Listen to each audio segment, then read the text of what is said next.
साफ साफ 3 सवाल है प्रधानमंत्री महोदय से।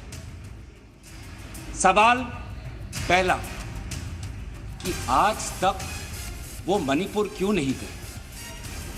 राहुल जी गए, इंडिया अलायंस के विभिन्न पार्टीज गए, गृह मंत्री जी गए, एमओएस होम गए, पर देश के मुखिया होने के नाते प्रधानमंत्री मोदी जी क्यों नहीं गए? ये है सवाल पहला।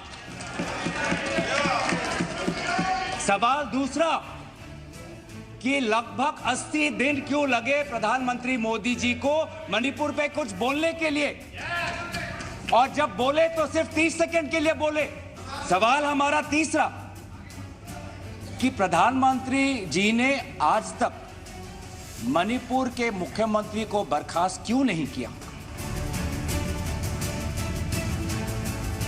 अविश्वास प्रस्ताव किस लिए आया? यहाँ सोनिया जी बैठी हुई हैं। सोनिया जी का मैं बड़ा सम्मान करता हूं सर। सोनिया जी, मुझे जो लगता है कि उनके पार्टी की उनकी दो मनस्थिति है। वो एक हिंदू सभ्यता संस्कृति में बिलीव कर रही हैं, इसीलिए अलौकिका पंडिता की तरह जो पूरा किताब में लिखा हुआ है कि क्या क्या करना चाहिए एक भारतीय नारी को, उसका पूरा का पूरा पिक्चर सोनिया जी देती है। उनको दो काम करना है, बेटे को सेट करना है और दामाद को भेंट करना है।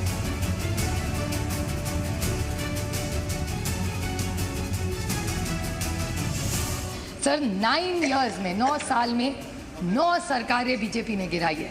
अरुणाचल, उत्तराखंड, मणिपुर, मेघालय, कर्नाटका, गोवा, मध्य प्रदेश, पुडुचेरी और महाराष्ट्र 2 बार। This is it. And what is it?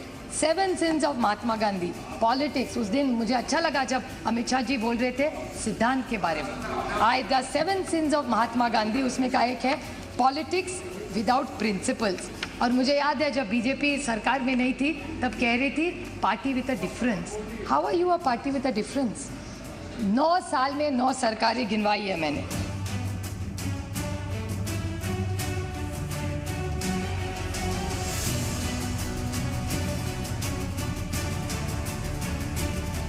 Sir, यह सरकार अहंकार में डूबी हुई सरकार है, द्रव्य, मद और दम में डूबी हुई सरकार है sir. It was a complete violation of human rights, destruction of human rights, and using women as instrument for perpetrating violence is simply unacceptable in the constitutional democracy, sir. Very good. Very good point.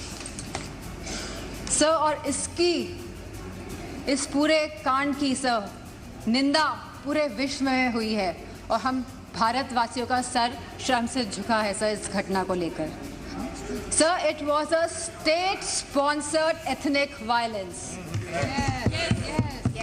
Sir, अगर visuals social media के माध्यम से नहीं निकल के आते तो किसी को भी नहीं पता चलता कि क्या हुआ है मणिपुर में।